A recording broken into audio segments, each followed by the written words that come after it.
नमस्कार किसान भाइयों, स्वागत है आपका एक बार फिर से हमारे YouTube चैनल क्रिएटिव किसान में। हमसे बहुत से किसान भाइयों ने कमेंट सेक्शन के माध्यम से यह बोला कि 1 एकड़ सरसों की खेती का संपूर्ण विश्लेषण कीजिए। इसलिए आज हम इस वीडियो में 1 एकड़ सरसों की खेती का संपूर्ण विश्लेषण इन 5 पॉइंट्स के आधार पर करेंगे। नंबर 1 लागत, नंबर 2 उत्पादन, नंबर 3 समय, नंबर 4 आमदनी, नंबर 5 प्रॉफिट कितना हुआ और प्रॉफिट परसेंटेज क्या है। इसके साथ ही वीडियो के अंत में हम हमारे 3 किसान भाइयों की कमेंट को पिक करेंगे और उनके कमेंट सेक्शन में जो हमसे सवाल पूछे गए उनका जवाब देंगे। अब हमने कौन से 3 किसान भाइयों की कमेंट को सिलेक्ट किया है यह हमें वीडियो के अंत में पता चलेगा, इसलिए वीडियो को अंत तक जरूर देखें। सरसों की खेती हम सभी तरह की मिट्टी में कर सकते हैं, पर अगर आपके खेत की मिट्टी बलुई, दोमट या फिर दोमट मिट्टी है तो यह सरसों की खेती के लिए सबसे उपयुक्त है। इसके साथ ही जिस खेत में जल भराव होता है उस खेत में सरसों की खेती ना करें, क्योंकि ऐसे में इसका सीधा असर आपके उत्पादन पर पड़ेगा। इसलिए सरसों की खेती के लिए उस खेत का चुनाव करें जिसमें जल भराव ना हो। सरसों की खेती भारत के 27 राज्यों में सफलतापूर्वक होती है। वह राजस्थान राज्य इसका सबसे बड़ा उत्पादक राज्य है। आते हैं हमारे पहले पॉइंट लागत पर। 1 एकड़ सरसों की खेती में कितनी लागत आती है? सरसों की खेती की लागत निकालने से पहले अगर आपने अभी तक हमारे वीडियो को लाइक नहीं किया है तो इसे लाइक करें।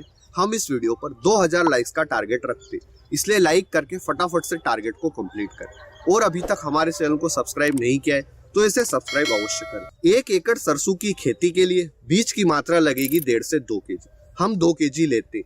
अगर आपने पोइनियर 45S46 के सीड्स का चुनाव किया है तो इसके 1 किलो पैकेट की कीमत 900 रुपए। इस तरह हमारा 1 एकड़ सरसों की खेती के लिए बीज का खर्च आएगा 1800 रुपए। 80 से 90% किसान भाई सरसों के बीज की बुआई छिड़कन विधि से करते, बाकी बचे 20% मशीन के माध्यम से करते। रासायनिक खाद का खर्च आएगा 1900 रुपए। रासायनिक खाद का प्रयोग आप बीज बुआई के पूर्व या फिर बीज बुआई के बाद भी कर सकते हैं। खेत की तैयारी का खर्च आएगा 2500 रुपए।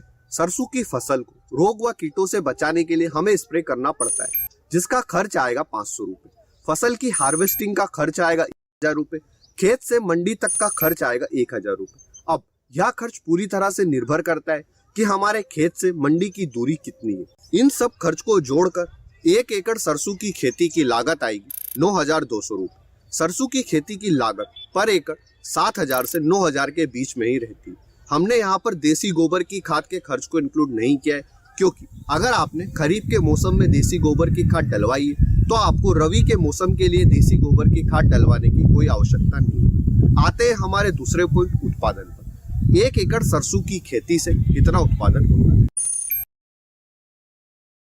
सरसों के टॉप 5 उत्पादक राज्य इस प्रकार है: राजस्थान, हरियाणा, मध्य प्रदेश, उत्तर प्रदेश व वेस्ट बंगाल। सरसों के कुल उत्पादन का 46% अकेले राजस्थान राज्य से होता है। 1 एकड़ सरसों की खेती से मिनिमम 8 क्विंटल व मैक्सिमम 12 क्विंटल तक उत्पादन होता है। हम इन दोनों का एवरेज 10 क्विंटल लेते हैं, यानी कि 1 एकड़ सरसों की खेती से हमारा उत्पादन हुआ 10 क्विंटल। आते हैं हमारे तीसरे पॉइंट समय पर। सरसों की खेती की समय साइकिल कितनी है?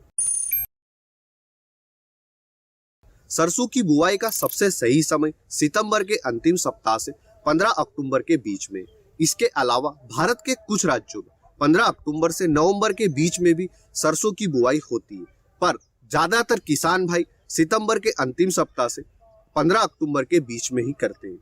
बीज बुआई के 7 से 8 दिन के बाद में बीज अंकुरित हो जाते हैं। 40 से 50 दिन के बाद में फूल आने लगते हैं। वह सरसों की फसल 120 से 130 से 35 दिन के बीच में हार्वेस्टिंग के लिए तैयार हो जाती है, यानी कि 1 एकड़ सरसों की खेती की समय साइकिल हुई 4 से 4.5 महीने। आते हैं हमारे चौथे पॉइंट आमदनी पर। 1 एकड़ सरसों की खेती से कितनी आमदनी होती है? भारत सरकार ने 2022 में सरसों की एमएसपी रखी है 5050 रुपए पर क्विंटल। एमएसपी यानी कि मिनिमम सपोर्ट प्राइस। हम मिनिमम सपोर्ट प्राइस ही लेते हैं। हमारा उत्पादन हुआ था 10 क्विंटल व 1 क्विंटल का हमने रेट लिया है 5050 रुपए। इस तरह हमारी 1 एकड़ सरसों की खेती से आमदनी हुई 50,500 रुपए, यानी कि 1 एकड़ सरसों की खेती से हमारी आमदनी हुई 50,500 रुपए। आते हैं हमारे 5वें पॉइंट, प्रॉफिट कितना हुआ और प्रॉफिट परसेंटेज क्या रहा। प्रॉफिट निकालने के लिए हम सिंपल कुल आमदनी में से लागत को घटा देंगे, तो जो आंकड़ा हमें मिलेगा वह हमारा प्रॉफिट रहेगा। हमारी आमदनी हुई थी 50,500 रुपए, वह लागत आई थी 9,200 रुपए। इस तरह हमारा प्रॉफिट हुआ 41,000 और प्रॉफिट परसेंटेज रहा 448%। सरसों की उन्नत किस्में इस प्रकार है: पोइनर 45S46, पोइनर 45S42, Pusa bolt, RS30। अब जैसा कि वीडियो के शुरू में मैंने बोला था कि हम हमारे 3 किसान भाइयों की कमेंट लेंगे और उनके जो सवाल है उनके जवाब देंगे। हमारी पहली कमेंट है समर की। इनका सवाल है कि फ्रेंच बीन्स के हाइब्रिड सीड्स बताइए। फ्रेंच बीन्स मुख्यतः 2 तरह की होती है, झाड़ीदार और बेलदार। झाड़ीदार बीन्स के कुछ उन्नत सीड्स इस प्रकार है: अशोका मालगुड़ी और सेमिनस फाल्गुनी। ओल बीन्स के उन्नत सीड्स है सेमिनस मोरालेडा और अशोका बेली बीन्स। हमारी दूसरी कमेंट है टीकम निर्मल करके। इनका सवाल है कि आलू के साथ में क्या लगा सकते हैं। आप आलू के साथ में बीन्स और पत्ता गोभी की फसल लगा सकते हैं, लेकिन टमाटर की फसल आप गलती से भी ना लगाएं। हमारी आज की तीसरी और लास्ट कमेंट है कि where can we buy this plant, please tell me. आप एप्पल बेर के पौधे अपने एरिया की किसी भी नर्सरी से खरीद सकते हैं। ज्यादा अच्छा रहेगा कि अगर आप गवर्नमेंट से मान्यता प्राप्त नर्सरी से खरीदे या फिर गवर्नमेंट नर्सरी से खरीदे तो यह सबसे अच्छा रहेगा। हर जिले में एक गवर्नमेंट नर्सरी जरूर हो। अगर आपके भी कुछ सवाल है जो कि आप हमसे पूछना चाहते हैं तो आप कमेंट कर सकते हैं। हो सकता है कि अगले वीडियो में हम आपकी कमेंट को पिक करें। अगर आपको इस वीडियो में दी गई जानकारी अच्छी लगी तो वीडियो को लाइक और शेयर करें, और अभी तक हमारे चैनल को सब्सक्राइब नहीं किया तो इसे सब्सक्राइब अवश्य करें। धन्यवाद किसान भाइयों। जय जवान जय किसान।